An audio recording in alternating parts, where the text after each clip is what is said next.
Opposite gender, इनसे attraction भी होता है, डिस्ट्रैक्शन भी होता है और इन्हीं से लड़ाइयाँ भी होती हैं। आज हम जानेंगे अपने अपोजिट जेंडर को थोड़ा करीब से, तो वीडियो एंड तक जरूर देखिएगा। भाई बहन, हस्बैंड वाइफ, दो फ्रेंड्स या कहें दो अपोजिट जेंडर में लड़ाई ना हो, ऐसा पॉसिबल ही नहीं। इसी बात पर बेस्ड ऑथर जॉन ग्रे ने अपने 7 साल की गहरी रिसर्च और मैरिड लाइफ के एक्सपीरियंस के बाद ये बुक लिखी, mens are from Mars and women's are from Venus. इस बुक में उन्होंने कुछ इंटरेस्टिंग बातों और डिफरेंसेस के बारे में बताया है जो मेल और फीमेल के बीच में होते हैं, चाहे वो मेंटल हो, इमोशनल हो या फिर फिजिकल। इस बुक में ऑथर ने मेनली ये बताया है कि अपने रिलेशनशिप को बेहतर बनाने के लिए अपने पार्टनर के साथ कैसे पेश आए और बिगड़ते रिश्तों को वापस कैसे संवारा जाए। तो चलिए जानते हैं। Lesson 1, men's and women's both have different mindset. हम जैसा सोचते हैं वैसा सामने वाला भी सोचे, इस बात की उम्मीद नहीं रखना चाहिए, क्योंकि दोनों जेंडर का बिहेवियर एकदम अलग है। मेंस सॉल्यूशन पर फोकस करते हैं और वुमेन्स गॉसिप पर। पुरुषों को समस्या को सॉल्व करके ज्यादा खुशी मिलती है, जबकि महिलाओं को प्रॉब्लम की बात करना पसंद होता है। ये दोनों में एक बेसिक अंतर है। जब दोनों में लड़ाइयाँ होती हैं तो पुरुष किसी प्रॉब्लम को सॉल्व करने के लिए कोने में चले जाते हैं। ऐसे में उनके पार्टनर को लगता है कि उन्हें नजरअंदाज किया जा रहा है और बात यहीं से बिगड़ने लगती है। पुरुष जब पीछे हटते हैं तो वो कोपिंग मैकेनिज्म का इस्तेमाल करते हैं। वो अपने पार्टनर को इग्नोर नहीं करते, बस उस प्रॉब्लम को खत्म कैसे करें ये सोचते हैं। उन्हें स्पेस चाहिए होता है ताकि वो अच्छे से उस प्रॉब्लम के बारे में सोच विचार कर सकें। ठीक वैसे ही अगर एक फीमेल अपने पार्टनर के साथ प्रॉब्लम शेयर करती है तो मेल को ये लगता है कि वो उसे जिम्मेदार ठहरा रही है, दोष दे रही है उस गलती का, लेकिन ऐसा बिल्कुल नहीं है। यहाँ पुरुष को ये समझने की जरूरत है जब भी उनका पार्टनर प्रॉब्लम को शेयर करे तो उसे सुन ले, क्योंकि उनके लिए इतना ही काफी है कि कोई है जो उनकी बात सुने, उन्हें समझे। वो ज्यादा कुछ नहीं चाहती, बस इतना ही चाहती है कि कोई उनके दुख में उनके साथ रहे। Lesson 2, how to motivate each other. एक मैन तब मोटिवेट होता है जब उसे लगता है कि उसके पार्टनर को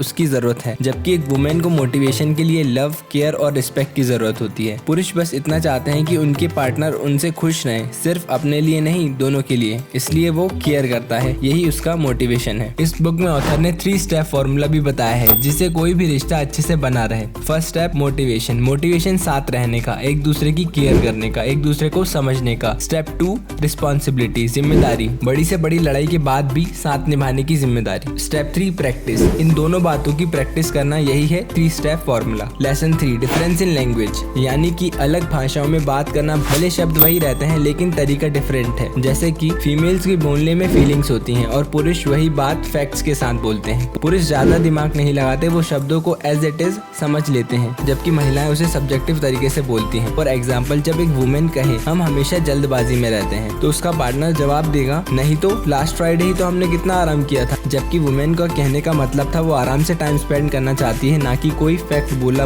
lesson 4, men's are like rubber band and women's are like waves. पुरुष रबर बैंड जैसे होते हैं। पुरुषों का स्वभाव है कि वो अपने रिलेशनशिप में कुछ समय के लिए दूर हो जाते हैं, खुद को रिश्तों का एहसास दिलाने के लिए, फिर वापस रबर बैंड की तरह उसी जगह पर आ जाते हैं जहां वो थे। ऐसे टाइम में वुमेन्स को बुरा नहीं लगना चाहिए, बल्कि उन्हें ये समझना चाहिए कि आपका पार्टनर स्पेस चाहता है और उसे पूरा स्पेस दें। यकीन मानिए कि वो वापस आएंगे। ये पुरुषों की साइकिल ऑफ इमोशन है। जब भी कोई पुरुष अपने पार्टनर से दूर जाता है तो फिर से और इमोशनली स्ट्रांग होकर वापस आता है। महिलाएं वेव्स, लहर की तरह होती हैं। जब बात इमोशंस की होती है तब वो ज्यादा सेंसिटिव होती हैं। खुशी के पल ये लहरें खूब उठती हैं, लेकिन जैसे ही कोई बात से दुखी हो जाए तो ये लहरें वापस से नॉर्मल हो जाती हैं। कभी कभी बिना कारण के उदास और अकेला फील करती हैं, और जब वो ऐसा फील करती हैं तो उस समय उन्हें सपोर्ट और प्यार की जरूरत होती है जो उनके मूड को ठीक कर सके। फीमेल्स बहुत ज्यादा इमोशनल होती हैं, इसलिए पुरुष को उनकी भावनाओं की कदर करना चाहिए और अपने गुस्से को साइड रखकर उस टाइम उनका साथ देना चाहिए। Lesson 5, how to ignore argument, बहसबाजी को कैसे नजरअंदाज करें। देखिए, आर्ग्यूमेंट को नजरअंदाज करना बहुत जरूरी है, क्योंकि जब हम अपने पार्टनर से बहस करते हैं तो हमारा फोकस पार्टनर की बातों से हटकर बात करने के तरीके पर चला जाता है। अब ऐसे में मुद्दे की बात पीछे रह जाती है और एक नई बात शुरू हो जाती है। अक्सर बहस तब होती है जब एक को लगे कि उसका पार्टनर उसकी बात नहीं मान रहा है। ऐसे में जरूरी है दोनों मिलकर सिचुएशन को प्यार और समझदारी से हैंडल करें। बड़े सेंसिटिव और विनम्र तरीके से अपनी बातों को एक दूसरे के सामने रखें, ना कि चिल्ला चिल्ला कर राई का पहाड़ बनाएं। अगर आप ऐसा करेंगे तो आपका पार्टनर भी आपको विनम्रता से जवाब देगा या देगी, तभी आप दोनों की प्रॉब्लम सॉल्व होगी और आप आगे बढ़ पाएंगे। लेकिन जब आपका मूड खराब हो और बात संभालना मुश्किल लगे तो बेहतर होगा कि थोड़े समय के लिए उस टॉपिक को छोड़ ही दें। ब्रेक लगाकर सिचुएशन पर गौर करें। जब आप दोनों का दिमाग ठंडा हो तब उस विषय पर वापस बात करें। Lesson 6, how to talk in hard times. जब आपका पार्टनर जाने अनजाने में ऐसा करे कि आपको बड़ा गुस्सा आ रहा हो, आपके अंदर सैडनेस और फ्रस्ट्रेशन